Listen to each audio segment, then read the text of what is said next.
Bienvenidos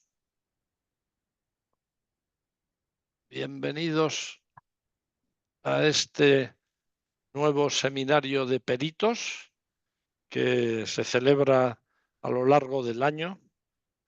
En este curso de 2025 ya se han celebrado 3 sesiones, en marzo, abril y mayo.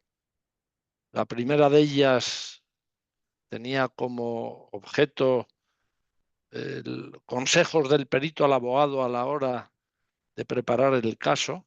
El segundo era informe conjunto de los expertos y la tercera sesión versó sobre hot tubing, retos y metodologías. En el día de hoy, el tema que nos ocupa a lo largo de esta tarde es la elaboración de informes rigor metodológico. Ciertamente, este curso de peritos creo que se viene celebrando ya por parte de CIAM desde hace varios años. Y creo que es un acierto enorme el poder debatir durante una hora exactamente todas las cuestiones que se derivan de los enunciados de los seminarios. Eh, y ello en base a que cada vez creo que es mayor la relación que hay entre arbitraje y peritos, entre árbitros y peritos, porque los asuntos de los que conocen los árbitros son cada vez más complicados desde distintos puntos de vista. Bueno, sin más preámbulos, y supliendo a José María Alonso, que es el presidente de CIAM y que no puede estar esta tarde con nosotros, hago esta presentación y me voy a referir muy brevemente a cada uno de los ponentes que van a intervenir esta tarde. Enrique Herrero, que es senior director en Álvarez Marsal, licenciado en Dirección y Administración de Empresas, cuenta con un máster en auditoría, 14 años de experiencia en asuntos relativos a preparación y ratificación de informes en distintos ámbitos económicos, contables y financieros, tanto ante los tribunales judiciales como ante los tribunales arbitrales. En segundo lugar, Clara Segurola es directora en la oficina de Londres de NERA, licenciada en Economía por la Universidad de Valencia, máster en Banca y Finanzas por la Universidad de Nantes y también máster en Economía y Finanzas por el Centro de Estudios Monetarios y Financieros. Tiene más de 11 años de experiencia e igualmente es experta en la preparación y ratificación de informes periciales. En tercer lugar, va a intervenir Pablo Nieto. Pablo Nieto es director en el área de Forensic de Auren, licenciado en Ciencias Económicas y Empresariales por la Universidad Complutense de Madrid, máster en Finanzas por la Universidad de Deusto. Con más de 15 años de experiencia, ha efectuado distintos trabajos en materia de valoración de empresas e informes periciales. Previamente a su incorporación a Auren, trabajó en la división de auditoría de Pricewaterhouse. Finalmente, Fernando Báñez es Senior Associate en la oficina de Madrid de Brattle, doctor en Ingeniería por la Universidad Pontificia de Comillas, ICAI. Tiene más de 10 años de experiencia en proyectos de arbitraje, regulación, finanzas y ligados muchos de estos temas al sector energético.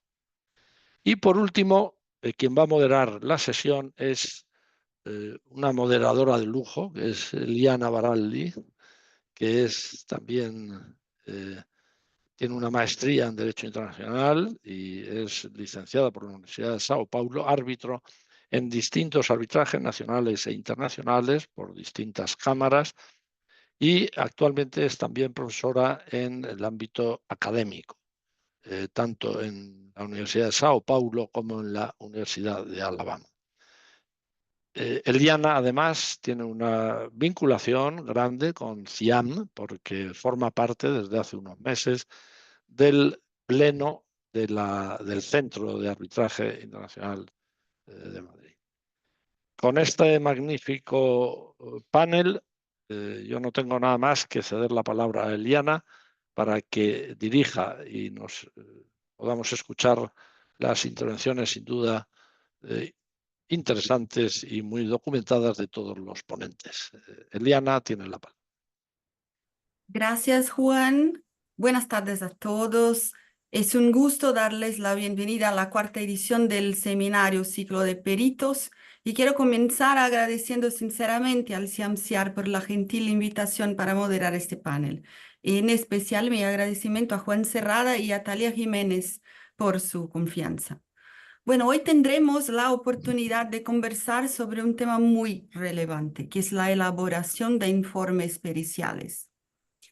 Agradezco a los panelistas de antemano por su tiempo y por su disposición para compartir con nosotros sus experiencias y sus conocimientos.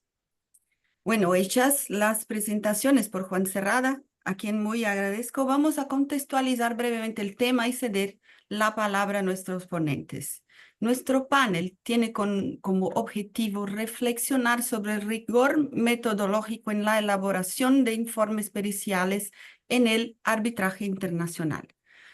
Y ofrecer así una mirada enriquecedora sobre el papel que un informe pericial puede desempeñar en la resolución de un caso.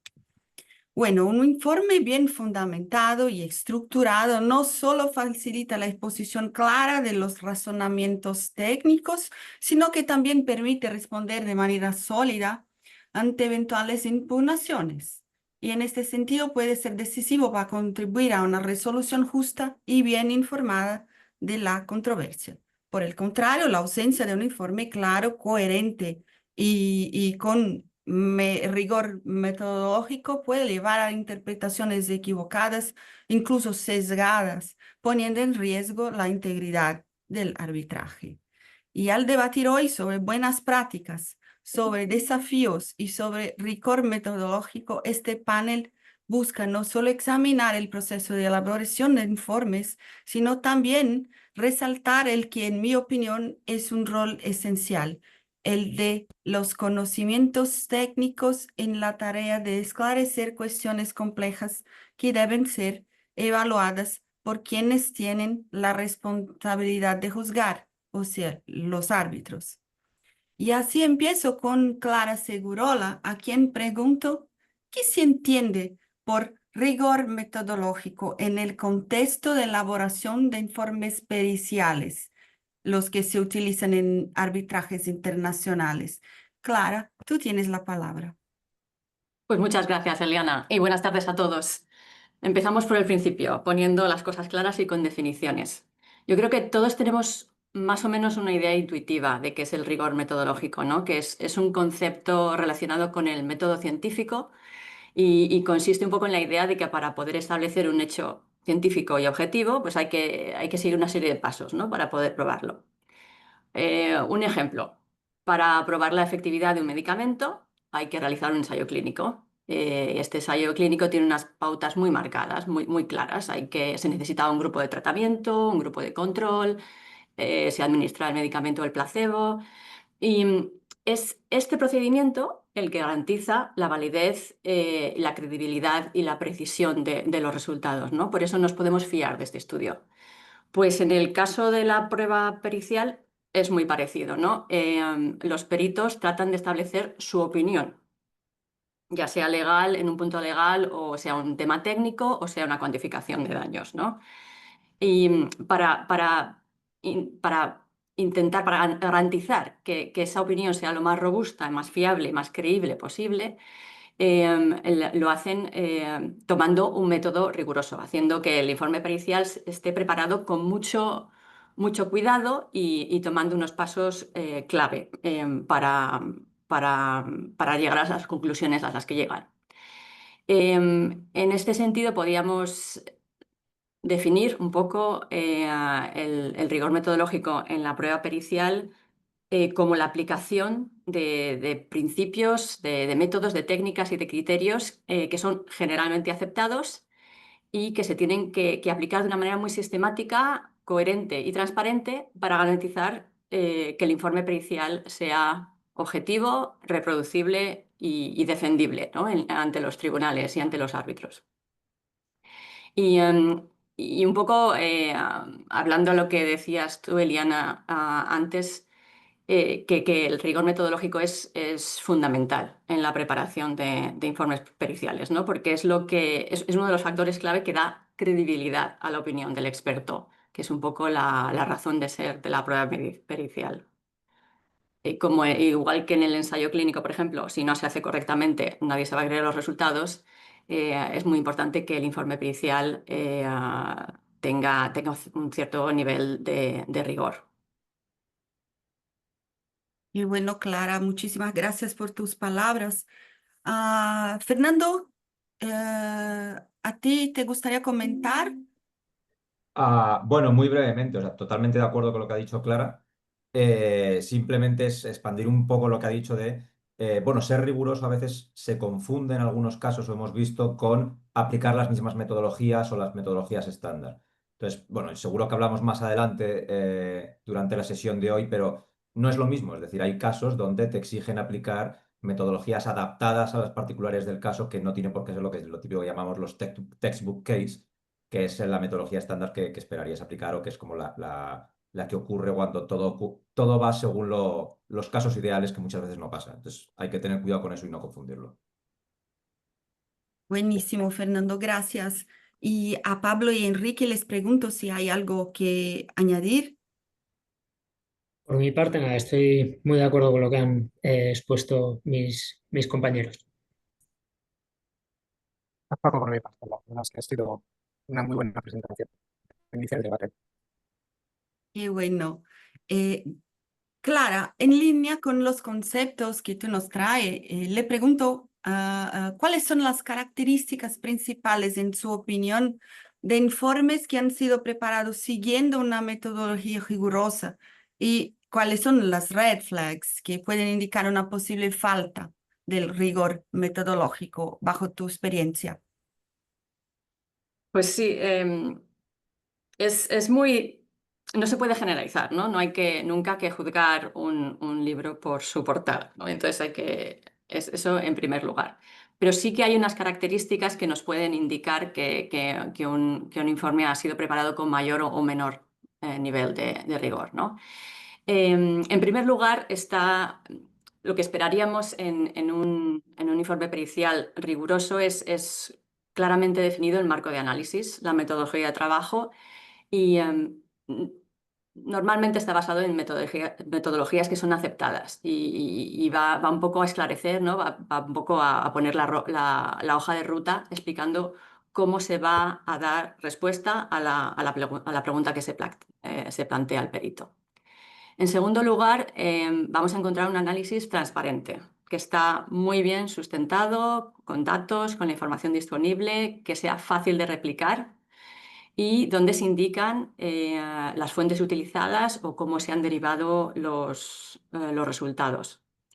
Normalmente encontramos infinidad de notas a pie de página y apéndices muy detallados y con los archivos de análisis que son fáciles de seguir, ¿no? Y en tercer lugar, también solemos encontrar razonamientos y explicaciones, ¿no? De dónde han salido, justificando un poco los supuestos que hemos tomado para el análisis, ¿no? Y de dónde han salido las conclusiones en las que nos apoyamos, ¿no? Y también es importante que en esta justificación, ¿no?, se contemplen varias opciones, varias posibilidades, ¿no? Que no sea siempre esto es lo que voy a probar y todos sean argumentos muy parciales de un lado, ¿no? Normalmente el perito puede contemplar, pues existe esta posibilidad de que este resultado que pueda ser interpretado de esta o de esta manera, pero yo lo voy a interpretar así por esto y por esto. O sea, dando razones un poco que confirmen por qué se llegan a esas conclusiones. Un razonamiento muy riguroso. Y en las alarmas un poco, o las red flags que podemos encontrar que pueden indicar a lo mejor una falta de rigor, pues serían que no existen los elementos anteriores, ¿no? Que no hay una metodología clara, que no hay transparencia, que no hay ninguna explicación y que nos encontramos con elementos en el análisis que están poco justificados, ¿no? Hay ausencia de referencias, no sabemos por qué se ha elegido, por ejemplo, esta tasa de descuento. y no se detalla cómo han sido derivados todos los elementos del análisis, ¿no? Habiendo quizás una dependencia excesiva en las opiniones que están infundadas, ¿no? Que no se contrastan. Esos serían un poco los red flags. Pero ya digo que es importante que no se puede generalizar. Hay veces que lees un informe que dice poco en el texto y no saben cuando lo lees el informe es muy breve y no está claro de dónde salen los elementos, pero luego cuando vas y miras los archivos de análisis, está todo muy bien atado, está todo muy bien justificado, hay un montón de referencias y comentarios, ¿no? Y también el caso contrario también está, que hay informes que pintan muy bien, que está todo muy claro, muy lógico, pero los archivos a lo mejor pues hay un error de metodología, por ejemplo, ¿no? Que las tasas que se han comparado, por ejemplo, son de distinta base y esa comparación pues no se debería hacer.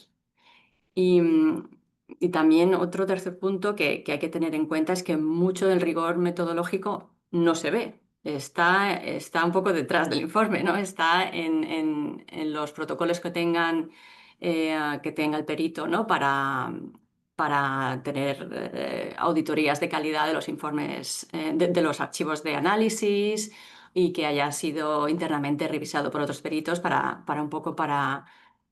estar muy seguro, ¿no? de cuán robustas son pues los supuestos que se utilizan en el informe.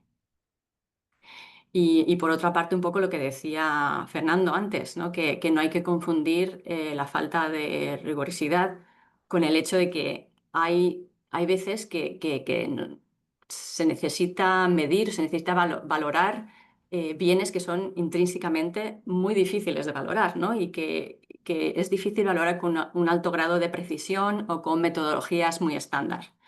Pues, por ejemplo, ¿cómo valoraríamos, por ejemplo, la presencia en un mercado nuevo? Por ejemplo, ¿cómo podríamos hacer eso? O, por ejemplo, los NFTs, los non-fungible tokens estos de blockchain, son activos que son difíciles de valorar, son nuevos y no hay metodologías muy establecidas todavía. Gracias, Clara. Clarísima exposición. Es increíble la importancia de la organización de la metodología y su exposición. Y pregunto a Fernando si podría, bajo su experiencia, darnos algunos ejemplos Ah, prácticos. sí, totalmente. Justo, o sea, me ha encantado lo que ha dicho Clara un poco bueno, no confundamos falta de rigurosidad un poco con que a veces tienes que apoyarte en supuestos porque estás analizando algo que no es fácil o que no hay datos de mercado o que es un mercado nuevo o hay ciertos problemas o limitaciones que te limitan para hacer lo típico que se hace en muchos casos. Entonces, en este paso, lo que hay que hacer es ser especialmente riguroso, yo diría. Es decir, a veces tienes que hacer supuestos. Por ejemplo, yo estoy recordando un caso, bueno, una serie de casos donde lo vi desde los dos lados, donde había que analizar el impacto, por ejemplo, que había en un inversor sobre ciertas noticias, un evento que había provocado ciertas noticias negativas. Y claro, eso no es tan fácil porque no es el típico análisis con flujos de caja, que tienes un modelo financiero, sino que es analizar un poco como, bueno, una señal al mercado, pero que no tienes un modelo detrás. Bueno, en esos casos hay dos formas. La falta de rigurosidad es directamente que el perito haga una opinión y no aporte nada para contrastar esa opinión y diga, bueno, yo pienso que esto ha afectado en tanto por ciento. O el caso alternativo es ser especialmente riguroso de, bueno, pues hacer un análisis de la literatura económica, intentar buscar situaciones similares y que puedas explicar en el informe por qué son similares, buscar bases de datos que te puedan aportar contrastes donde, aunque tú tengas como perito que tomar una opinión, puedas dar datos para que el tribunal vea que en verdad no es una opinión en el aire, sino que está sustentada o que por lo menos está contrastada y es razonable respecto a un estudio o estudios de otra gente, que no tienes que haber hecho tú precisamente los análisis, sino puedes acudir a tesis doctorales, artículos académicos, libros de texto donde analizan algo parecido y lo puedas explicar con claridad. Entonces, más que decir un poco que en esos casos no se pueden hacer o puedes dar una opinión, es justo, hay que ser extremadamente riguroso en esos casos para poder demostrar algo.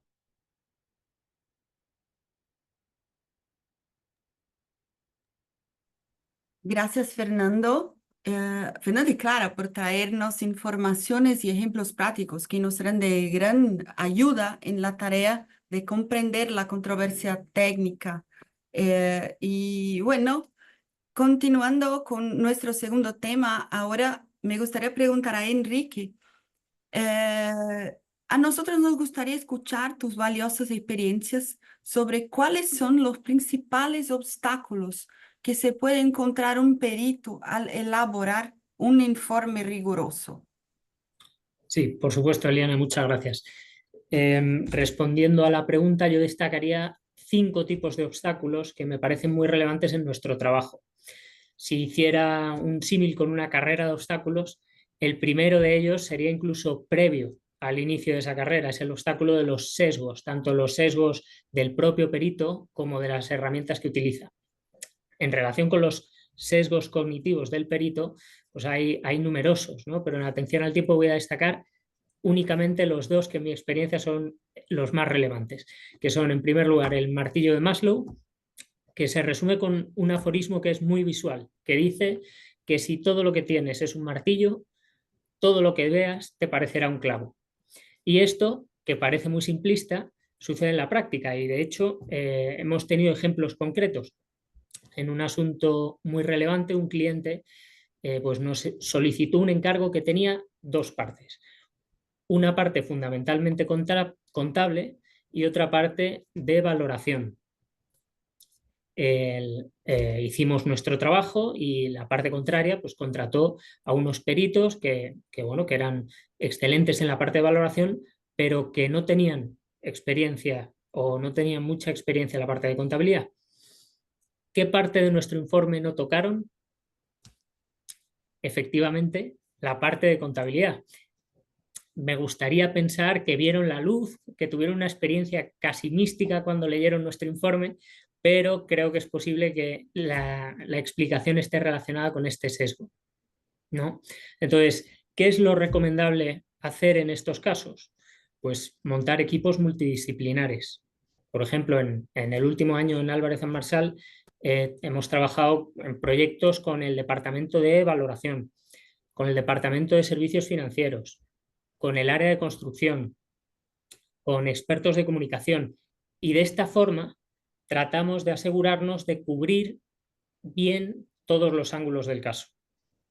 El segundo de los sesgos que quería destacar es el sesgo retrospectivo, que consiste en analizar los eventos del pasado bajo la luz de la información que tenemos actualmente.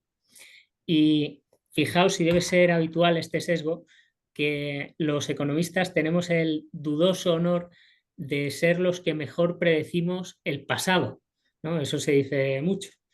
Y claro, si estamos cuantificando unos daños o, por ejemplo, evaluando el precio de una transacción pasada, la información que hay que utilizar es la que había en ese momento, no la que tenemos ahora, al menos en términos generales. En relación con los sesgos de las herramientas del perito o los sesgos de las herramientas que utilizamos, no me voy a extender mucho, únicamente quería decir que creo que van a ser más relevantes conforme se incremente el uso de las inteligencias artificiales, que de hecho contienen sesgos, por ejemplo, de los datos de los que se nutren, y únicamente quería hacer un chascarrillo que viene del último libro de Harari, Nexus, que menciona que si adiestras a un algoritmo para contratar personal y el algoritmo busca patrones con datos de la vida real, seguro que llega a la conclusión de que contratar al hijo o al sobrino del jefe es una buena idea, ¿vale? Y dejando a un lado el tema de los sesgos, el segundo de los obstáculos se da con el pistoletazo de salida, básicamente, de la carrera de obstáculos de la que hablábamos. Es el de las restricciones de tiempo y presupuesto disponibles para el encargo. Imagino que a todos nos gustaría vacunarnos contra estas restricciones. Yo creo que aquí no hay fórmulas mágicas, lo importante es no pegarnos un tiro en el pie en la fase de propuesta y planificación. Pues en ocasiones, aunque no sea lo que más nos gusta hacer, en ocasiones hemos tenido que declinar algún encargo porque en los plazos que nos pedían, no veíamos posible hacer algo con lo que estuviéramos cómodos. ¿Vale? Y finalmente quería únicamente citar los que probablemente son los 3 obstáculos estrella de la carrera, que son: 1, cómo hacer accesible y claro un informe de un caso complejo sin caer en la sobresimplificación. En segundo lugar, cómo conciliar las exigencias de confidencialidad del cliente con los requisitos de que el informe sea transparente y reproducible, de los que hablaban anteriormente Clara y Fernando. Y por último, las lagunas de información o la incertidumbre respecto de la información que utilizamos los peritos, que es parte de nuestro día a día.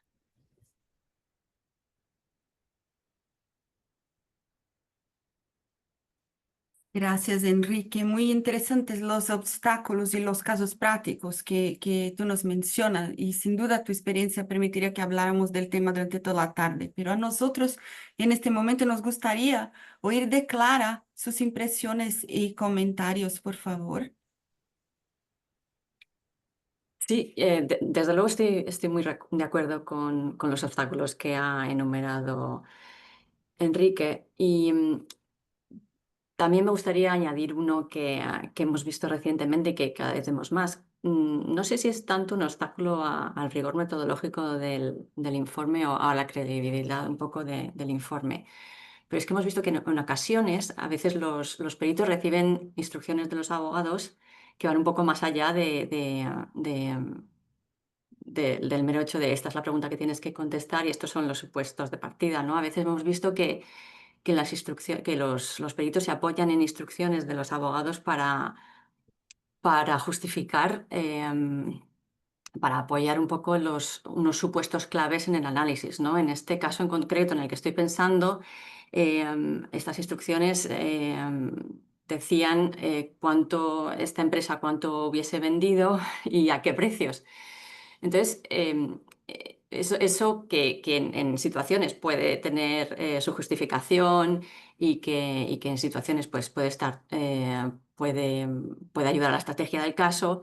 En este caso que vimos recientemente, probablemente puede también llevar a una pérdida de credibilidad un poco del análisis, ¿no?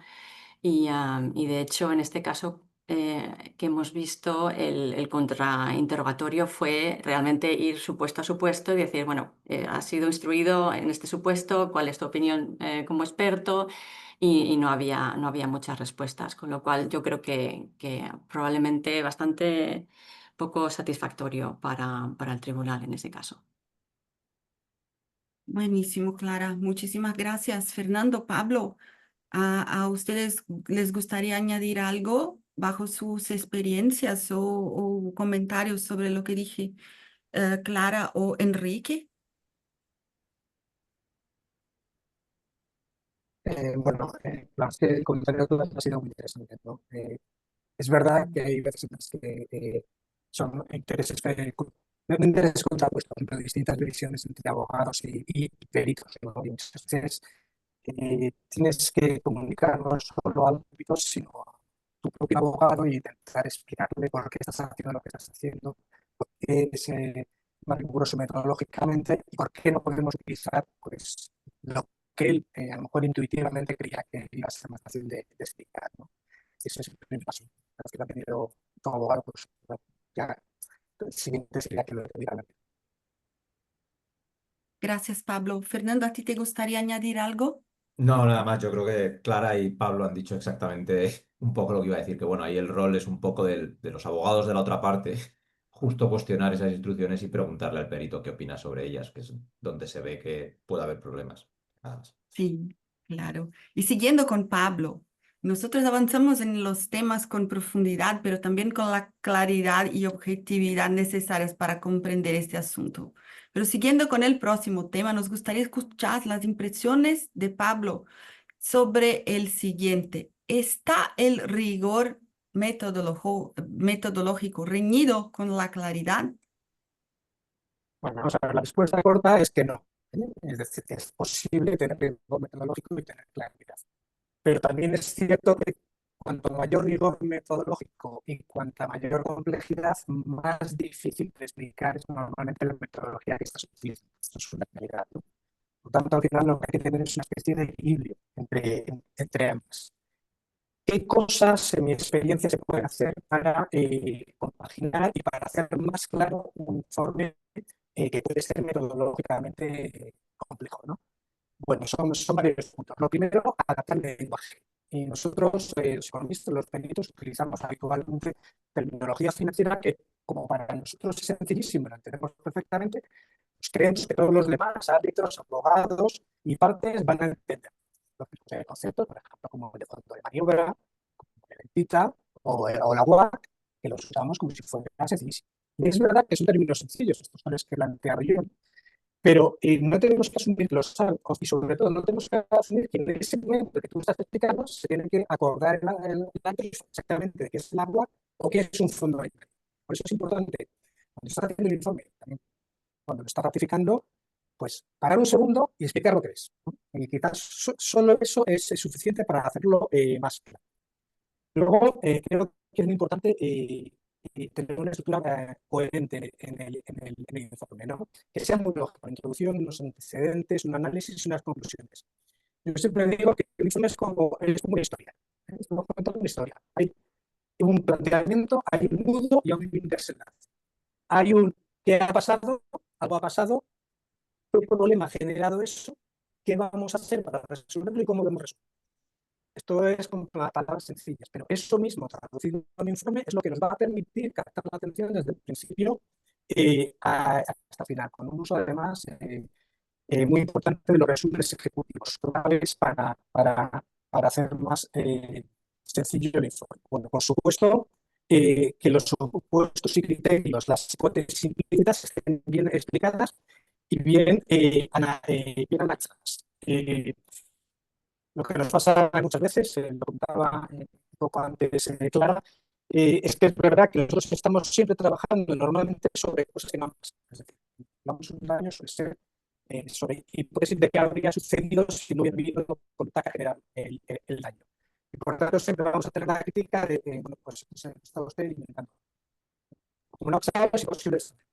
Cuanto más expliquemos los supuestos, mucho mejor. El uso de eso.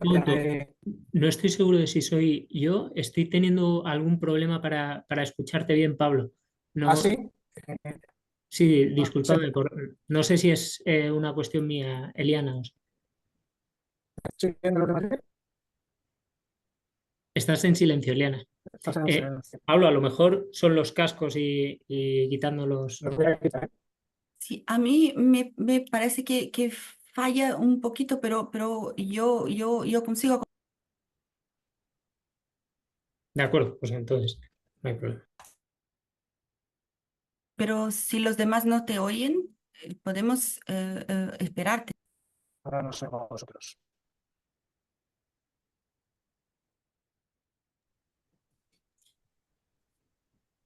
Como decía Eliana, en todo caso, Pablo, yo creo que te hemos podido seguir, pero estaba resultando, por lo menos a mí, cada vez más complicado, ¿eh? Por eso te lo comentaba. No, voy a quitar Ahora la sí, cámara, ¿eh? ahora sí. Es un problema. Mejor.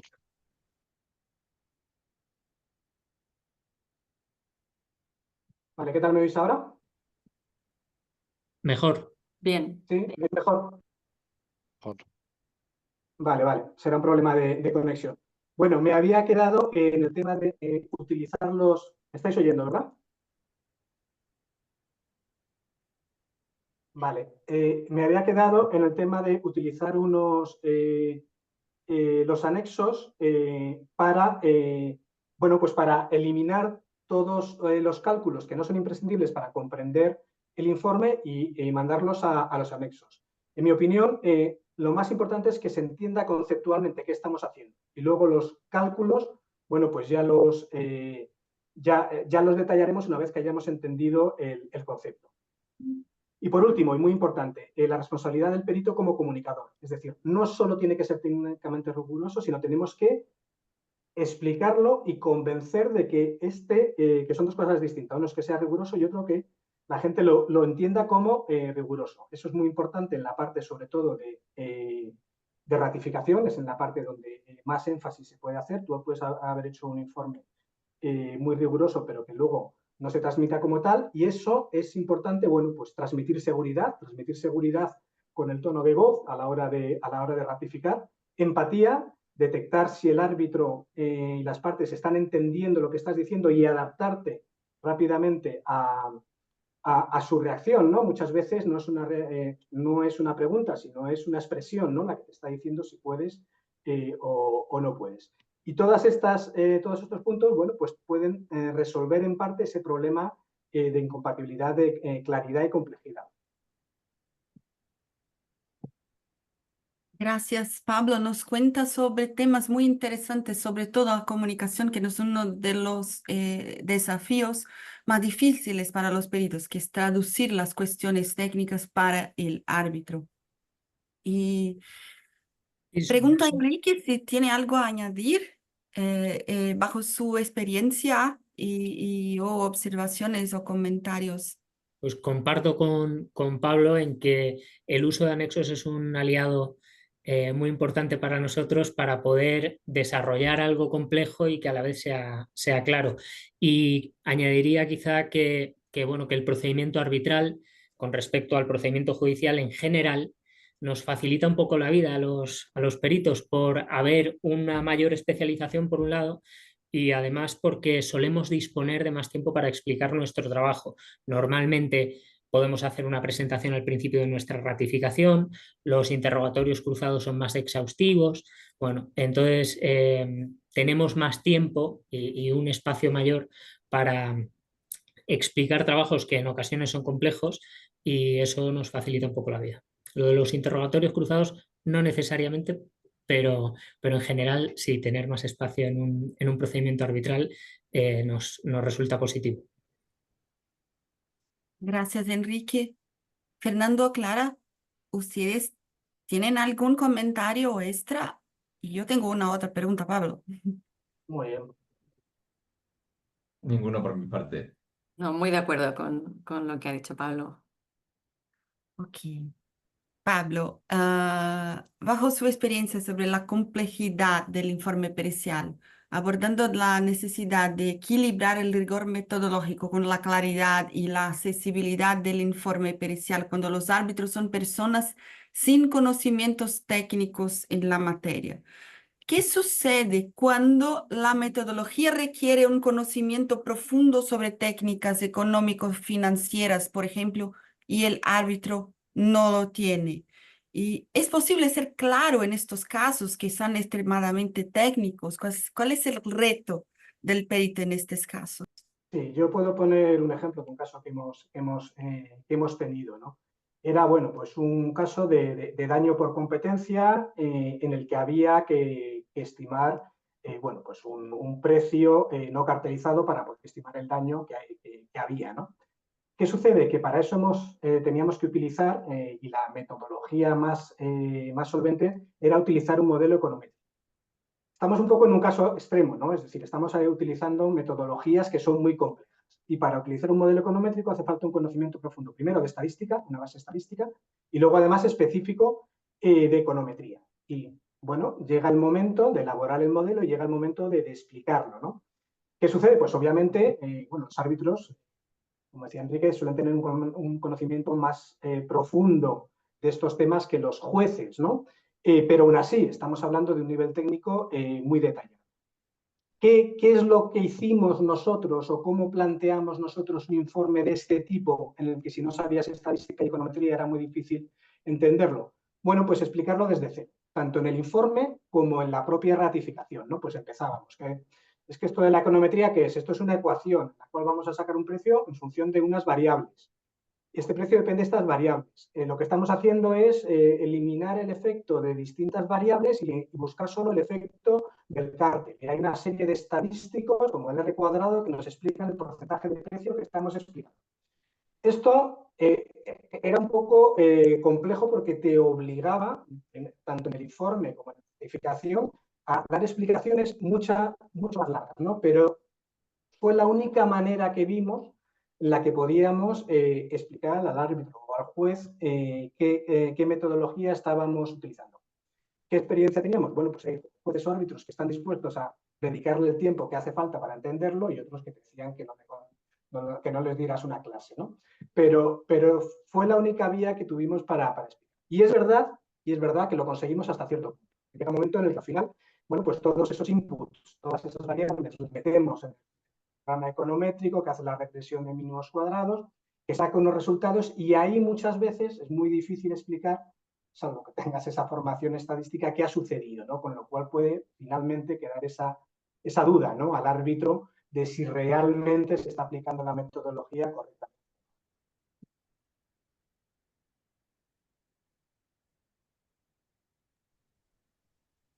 Estás en silencio, Liliana.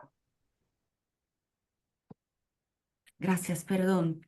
Muchísimo claro sus ejemplos, Pablo, gracias. Y yo pregunto a Enrique o a Fernando, a Clara, si tienen comentarios adicionales a lo que nos enseña hoy Pablo.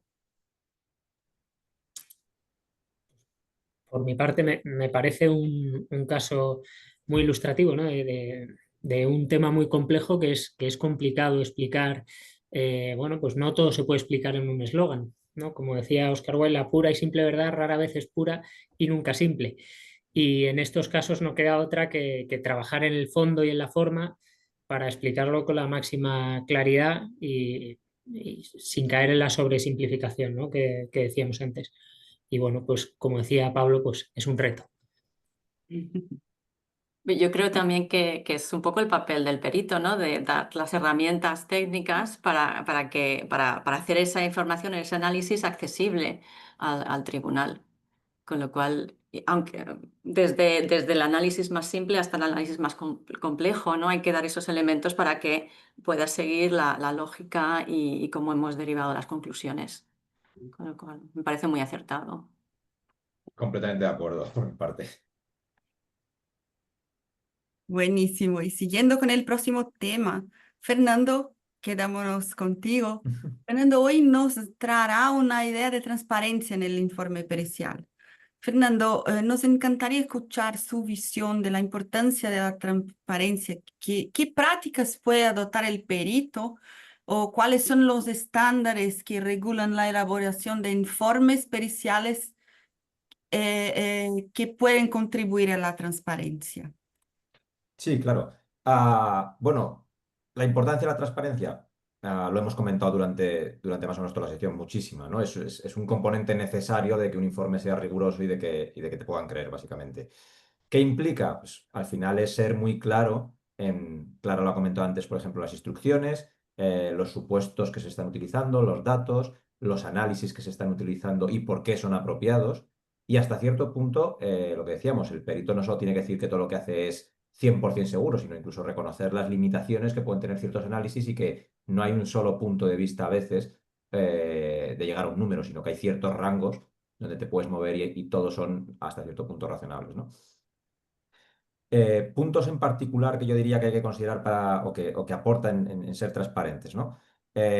Bueno, algunos que ya hemos comentado, ¿no? Las referencias claras a las fuentes, tanto externas como de análisis internos, que Clara se ha referido al principio, las notas al pie de página, ¿no? Es una cosa que distingue, yo creo que los informes periciales de cualquier otro tipo de informe, básicamente, te puedas encontrar por ahí. Es muy normal encontrarte en informes periciales cientos de notas.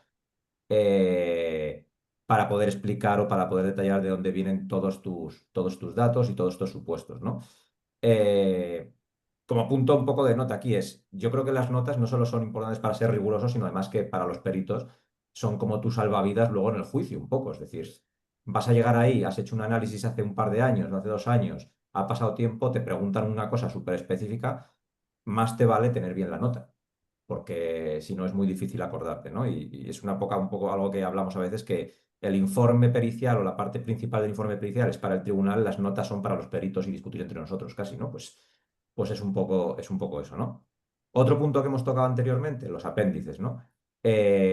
Pablo lo comentaba ahora, la importancia de hacer un informe fácil de leer, que sea fácil de seguir, que al final atraiga un poco al lector y no esté sufriendo a cada paso es importante. Una forma de hacerlo es básicamente discutir muchos de los puntos muy técnicos en los apéndices.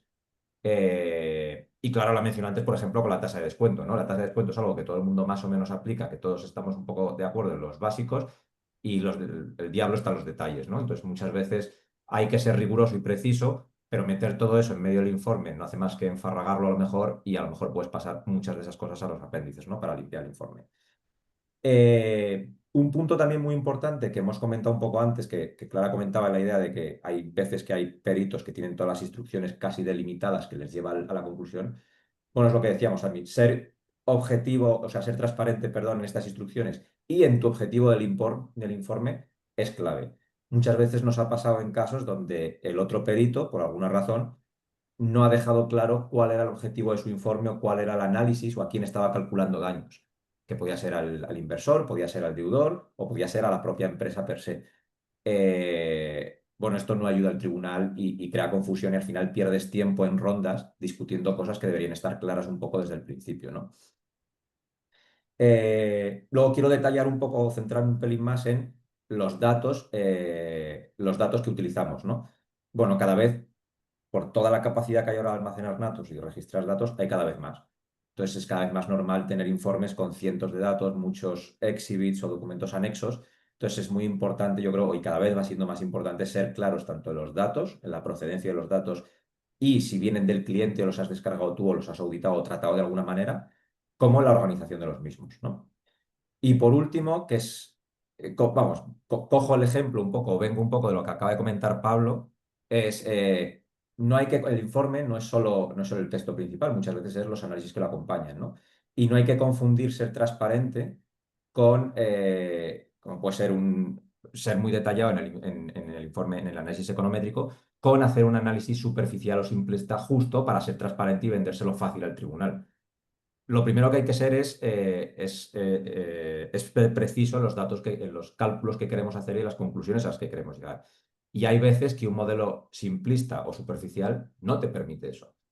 Bueno, ahí es lo que estábamos diciendo un poco antes, ese es el error del experto de, bueno, pues te toca trabajar duro para traducir mucho de ese análisis un poco complejo al tribunal para que sea capaz de seguirlos, que es un poco la labor que decía un poco clara que tenemos nosotros, es no solo hacer los cálculos, sino de alguna forma divulgarlos un poco al tribunal y que tengan sentido, ¿no? En nuestras conclusiones. A veces no es fácil. Enrique ha comentado algunas de las limitaciones, como puede ser el presupuesto. Entonces, a todos nos encantaría a lo mejor a veces tener anexos con más detalle en cómo funciona nuestro modelo o ciertas cosas, pero no es posible. Pero es un punto importante que a veces se confunde actualmente el hecho de intentar hacer un análisis muy simple para que sea fácil de entender, pero que se puede estar dejando muchas cosas en el tintero, ¿no? Entonces, esas son mis 2 cents en este tema. Mucho más que 2 cents. Pero nos gustaría oír la opinión de Pablo con respecto a lo que nos cuenta Fernando. Sí, completamente de acuerdo con Fernando. Se me ocurren dos reflexiones. La primera, él hablaba de la procedencia, de la importancia de los datos, ¿no? Y de que los datos estén bien soportados. Y en mi experiencia, esto es una de las claves de un informe riguroso. ¿Qué nos pasa? Porque los datos pueden ser o públicos o privados. Si son públicos, de acceso público, estadísticas públicas, bueno, suele haber poca discusión, ¿no? Porque todos podemos acceder a ellos. Pero ¿qué pasa con los privados, ¿no? Muchas veces son datos de parte, ¿no? Datos que solo tiene una parte, que salen de sus sistemas informáticos. Solo con lo cual puede haber, bueno, pues siempre esa duda de esos datos están bien o mal. ¿Qué soluciones hay? Bueno, hay data rooms, ¿no? Por ejemplo, una posibilidad, ¿no? Compartir los datos para evitar los problemas de confidencialidad. Pero muchas veces eso ni siquiera, aunque puede ayudar, ni siquiera funciona, ¿no? Porque muchas veces los datos son tan complejos provenientes de sistemas de contabilidad analítica de empresas complejas, que aunque los datos los estés viendo, tampoco sabes si realmente esos datos han sido extraídos de una manera correcta. Por tanto, está claro que los datos dan robustez, pero muchas veces es difícil ponernos de acuerdo sobre si los datos son sólidos o no lo son.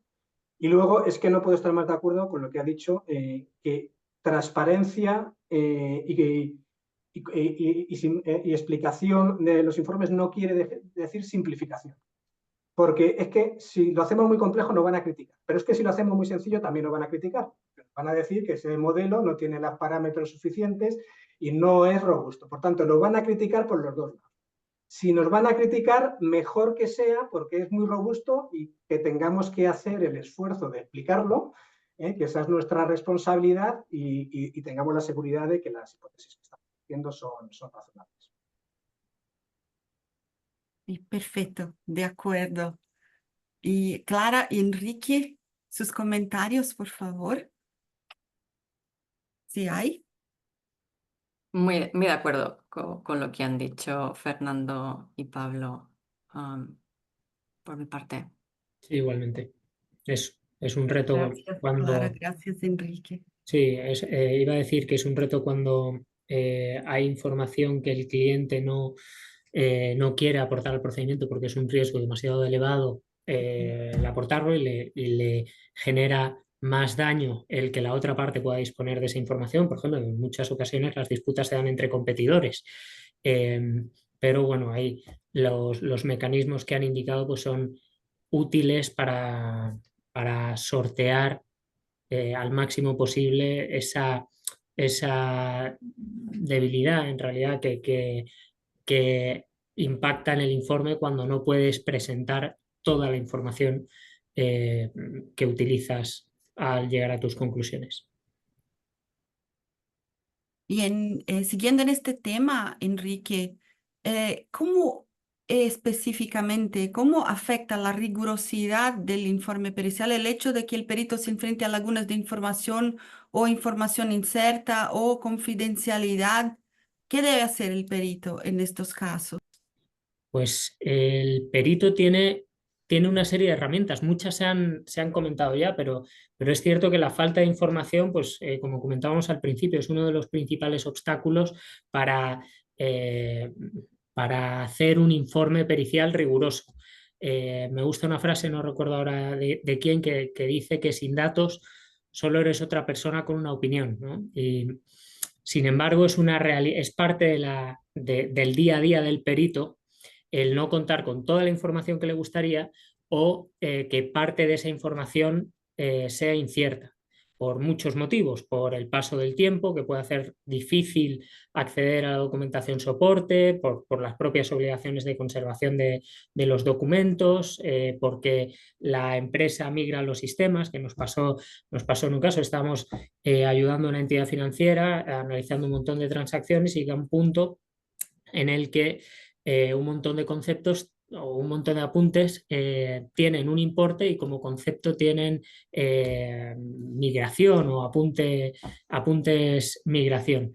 Y bueno, pues es que la entidad había cambiado de sistema. Eso puede dificultar bastante el trabajo o las personas que estaban en la organización y que tenían esa información, pues se han marchado. Otro motivo habitual es que la información se encuentre en manos de la otra parte. Lo ha comentado, no sé si Pablo o Fernando antes. Y esto en nuestra experiencia se da mucho, por ejemplo, cuando la demandante pues, prepara el memorial de demanda, el escrito de demanda y aporta un informe pericial y el informe pericial, pues oye, no cuenta con toda la información que le gustaría porque en parte la tiene el demandado, ¿no? La solicita, pero hace sus estimaciones y ahora vemos, hay herramientas que son buenas prácticas en esos casos y que sirven para mitigarlo. Y el hecho de que la información sea relativamente incierta, pues es que en cualquier cuantificación o en cualquier estimación de lucro cesante, pues vas a tener que plantear escenarios futuros o escenarios que no se han producido y que por tanto son hipotéticos y que incorporan un grado de incertidumbre. Y bueno, ¿qué hacemos, ¿no? Con todo esto? Pues es verdad que hacen más difícil nuestro trabajo, pero entre las fórmulas para lidiar con ello está la transparencia, que ya se ha comentado, transparencia en relación con la información manejada. Oye, yo he tenido acceso a esta información y esta información la he solicitado y no he tenido acceso. Se exponen y se justifican las hipótesis que adoptamos en nuestro informe pericial con la máxima claridad posible. Se pueden adaptar los procedimientos de verificación en función de la información de la que dispongamos. Pues a lo mejor no podemos hacer una conciliación con las cuentas anuales, pero podemos verificar o acreditar la existencia a través de documentación soporte, por ejemplo. O, bueno, pues si estamos hablando de información incierta, un mecanismo es utilizar escenarios alternativos. En función de, bueno, pues si se diese, tenemos escenarios, si se diesen hipótesis más favorables, más desfavorables, más conservadoras. Y bueno, pues por terminar, pues hay un briconsejo para el informe pericial que es, bueno, pues dependiendo del caso, presentar un modelo lo más claro posible en el que las variables que entrañan una mayor incertidumbre puedan ser fácilmente modificadas, lo que podría ayudar al tribunal arbitral, si quiere, a jugar con esa variable. Estos son los mecanismos fundamentales que yo creo que hay para lidiar con la falta de información y con la información incierta. Bueno, si no hay informaciones, hoy aprendimos que el periodo puede hacer para reducir el grado de incertidumbre. Y escuchamos a Clara durante las sesiones de preparación de este panel compartir impresiones sobre algunos casos prácticos. ¿Podrías, Clara, compartirlas ahora con el panel? Sí, por supuesto. Estaba pensando lo que comentamos en las sesiones de preparación, es este caso que me dio pesadillas, ¿no? Porque creo que era un arbitraje en el sudeste asiático y era un punto importante en el análisis que estaba corroborado por una traducción de un documento original que no tenía nadie. Entonces, la calidad de la traducción no era muy buena. Entonces, teníamos un poco que pensar para cómo hacíamos para no jugárnosla toda a una sola carta y un poco utilizar, como ha dicho Enrique, intentar sacar información de otros lados para suplir un poco la calidad un poco dudosa de esta traducción, que no se sabía muy bien si era inglés o era un poco telegráfica y no sabíamos cuánto podíamos apoyarnos en este documento. Y un poco también en esa vena de la cantidad de información, pero también la calidad de la información es muy importante, ¿no? De verificar las fuentes para no apoyarnos en información o en fake news o o informaciones que dan fuentes que no son muy robustas y que no son muy creíbles, ¿no? Y tener un poco de cuidado cuando queremos preparar un informe robusto y un informe riguroso. Gracias, Clara. A nosotros nos gustaría oír, Fernando o Pablo, si hay comentarios adicionales. A mí solo decir que... Perdona, Pablo.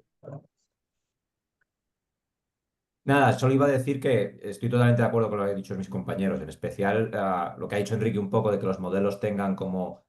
Para poder jugar un poco con los input data para dar al tribunal, me parece que es una cosa que cada vez va pasando más y es más común porque al final puedes llegar a ciertos puntos de acuerdo e incluso muchas veces en tribunales lo que ha pasado es que el tribunal ha ordenado a los expertos que construyan un solo modelo entre los dos para de verdad ellos poder jugar con esos inputs donde de verdad no se ponen de acuerdo, pero los otros puntos sí que han llegado a algún acuerdo. Gracias, Yo Fernando. solo soy Sí, Pablo. pensar con Clara, porque si ya es complicado hacerlo, tiene que hacer ya novedades, tiene que hacer un idioma, eso hace hacer una traducción completa. Bueno, gracias a todos. Lamentablemente el tiempo nos impone límites. Me gustaría agradecer inmensamente a nuestros ponentes por respetar el tiempo. El panel fue como que un reloj suizo, veramente, realmente. Y sobre todo por sus enriquecedoras contribuciones. Me encantó escuchar a cada uno de nuestros panelistas hoy. Yo pocas veces he tenido la oportunidad de ver una cuestión tan delicada expuesta de forma tan clara. Y mi función era apoyar a los panelistas para que compartieran sus visiones y terminé aprendiendo muchísimo de cada uno de ustedes. Bueno, muchísimas gracias a CIAMSIAR por nos propiciar este foro y agradezco muchísimo al tiempo y dedicación de todos los señores. Un abrazo a todos y una buena noche. Muchas gracias. Buenas noches.